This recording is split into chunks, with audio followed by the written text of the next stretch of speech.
Welcome to Talking with the Animals, an exploration of animal communication. Join animal communicator, craniosacral therapist, and NES practitioner Caroline Pope as she discusses how to understand other species as they truly are, not just from the human perspective. That's right, Mecco. Discover how communicating with our four-legged friends can open up a whole new world for both of you. And now, your host and Australia's most recognized and well-known animal communicator, Caroline Pope.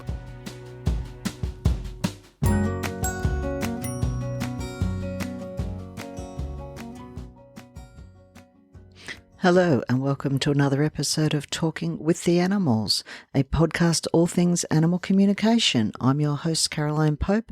Thank you very much for joining me. Now, I've had a lot of feedback on last week's podcast where basically I was covering things that communication doesn't do. So I've had a lot of people asking me, all right, give me examples of what communication does do. And why would I enlist an animal communicator's services? So I thought I'd cover a couple of cases that I've seen lately. Now, the first one I saw was actually at a vet clinic that I work at. This particular cat had been to several vets. She was over grooming, bald under the belly, whole back end had been bald for quite a while, and the poor little thing, she was continuously tearing at herself, and it really wasn't much fun. But all the vets were saying it was behavioural, and they were putting her on basically cat happy pills. I met this cat at an alternative clinic that I work at, and the cat said straight away to me, it's pain, it's nerve pain. Long story short, this cat, I think, has hip dysplasia, as well as a lot of nerve stuff, because, of course, the more poor little bugger was chewing, the more she was actually stirring that back end up, and it became a whole vicious cycle. So we were able to do body work, which we do regularly, and a few other therapies, and the hair has all completely grown back. She's much, much happier than she's been in years. And look, it's going to be an ongoing, there's no doubt about that. She does require monthly tune-ups to keep her in good shape. And if Melbourne does the usual Melbourne weather thing of fairly dramatic drops of temperature and so forth, they do affect her. But the owner is aware of this, and she's absolutely fabulous. She's changed stuff around in the house, she's changed the cat's diet, she's done everything. And the result is a much, much happier cat. And so this is one example of what people were writing off as behavioural. And I can certainly see why, because often cats, when they're stressed, do overgroom. In this particular cat's case, that wasn't it at all. So, yeah, that was one. Another one I saw a couple of weeks back was quite interesting. It was a friend of mine who is a trainer and naturopath in New South Wales called me and said, look, I need you to talk to this dog. It's got chronic barking at a fence. It's quite obsessed with it. But there's also been changes in the house, and this dog's starting to snap, and she knows dogs really well, and she was actually a bit worried about it. And she said, I just have a feeling there's something else going on. I don't think this is just behavioural, and I don't have a good feeling. So, fair enough. So the fence was quite unusual. It was quite obsessed with it. Whenever they let it out, it would go and bark at this fence nonstop, and the neighbours weren't happy, and quite frankly, I don't blame them. But the dog was very, very clear that there was actually a spirit in that area, and apparently the neighbours said their old dog hadn't liked the other side of that fence, so there was certainly something there. Now, as for the rest of the behaviour, which was more of a worry with children in the house, when we started talking to the dog, it was able to say very, very clearly that he could pretty much pin the date down to the day they used a certain type of flea control. Now, obviously, for legal reasons, I won't say what it was, but it's one of the ones that works on the central nervous system of the flea and had also sadly worked on the central nervous system of the dog. And there have been a lot of reported cases of seizures and stuff with this particular medication. And this dog knew that that's what it was. And of course, up in the warmer parts of New South Wales, they do have to treat for ticks and so forth. So I could see why the owner had done it.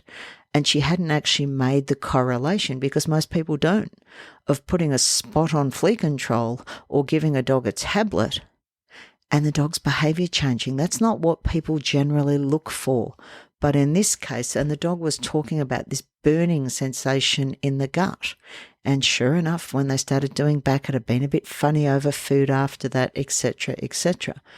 So this is another really good example of what wasn't actually behavioural. It was not only physical, but the dog knew.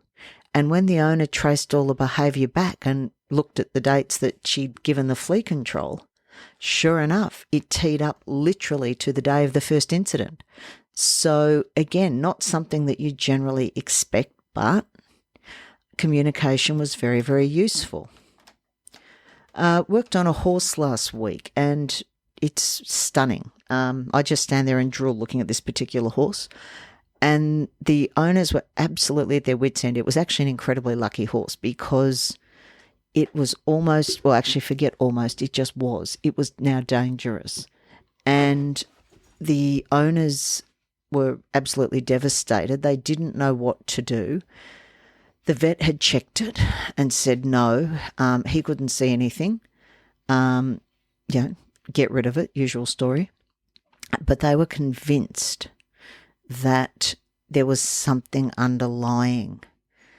Any rate, turns out that they'd been away for 72 hours, and the people, one of the neighbours had actually looked after the horses, and full credit to this guy, he'd been away for a couple of months, came back, and one of the first things he did was go just as literally just after I was there, and said, look, I'm sorry, I actually tied your horse up and it pulled back. And this horse had said to me, I am in pain, and really, really severe neurological pain. It was horrible.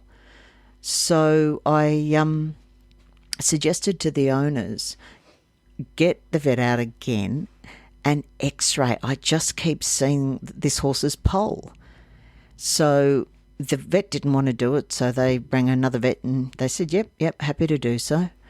And sure enough, the horse had actually fractured its pole. It had gone up, pulled back, gone up, flipped over, and actually fractured its pole. And it was quite a nasty fracture. And of course, all these so-called behavioural problems weren't. They were pain. So the horse has been treated, and some of it sadly will just be time, but it's been put on pain meds and done all the stuff that they need to do, and changed where they sit the halter, etc., etc. And all of a sudden they have this nice, happy horse again. So never write anything off as behaviour until you can 100% rule out pain. Now, the last one I'm going to cover today happened a couple of days ago, and it's one of the oddball ones, but I did ask the family's permission before I wanted to put this one on, because I just thought it was worth mentioning. This is a case interstate, and where people can go to school, because of course in Melbourne at the moment we're in lockdown, kids don't go to school. And this dog started really growling at one of the family members, a teenage boy. And no history with the dog before. It was the happy family dog, a la Lassie or whatever. And so they'd called me because they couldn't find any pain, and they were seriously, seriously worried that things were going to escalate. And hats off to them for being proactive rather than reactive. When I spoke to this dog, the the boy was experimenting with drugs. Was an interesting conversation, not one I want to have very often, and it was very much a case of don't shoot the messenger, but this is what the dog says. The son was at school at the time, so mum and dad really cracked it with me and then stomped off and started searching the boy's room and, yes, found some in there. So that was one that the dog was worried about the young man's energy field and what was going on and so forth. And that was his way of trying to let the family know. So I'm incredibly grateful that they called me, because I would have hated to have thought this dog that was trying to let people know that there was something going on could potentially have been euthanized for growling, or it may have escalated to snapping at a family member. And of course, they just put the mood swings and that down to teenage hormones, which is often the case. So, yeah, one of them were unusual ones, but never ever rule out, because animals see so much more than we do from the energetic perspective. And they don't talk like humans. It doesn't mean they don't talk. Telepathics, obviously, or I wouldn't be here. But how they do things versus how we would do things as a human is very, very different. So please keep that in mind if you ever think your animal's having a so-called problem, because the problem, in inverted commas, may not be what you think.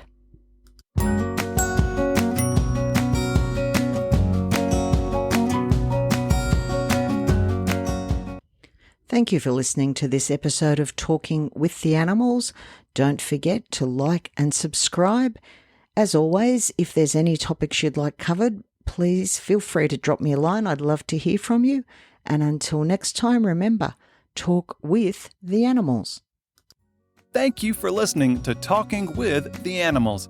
To learn more about Caroline and the services she provides, visit caroline-pope.com. You can also find her on Facebook at Caroline Pope Animal Communicator, CST, and NES Therapy. Are you ready to change the way you see your world and the animals in it? Well, we know his answer. Don't forget to subscribe, and see you next time.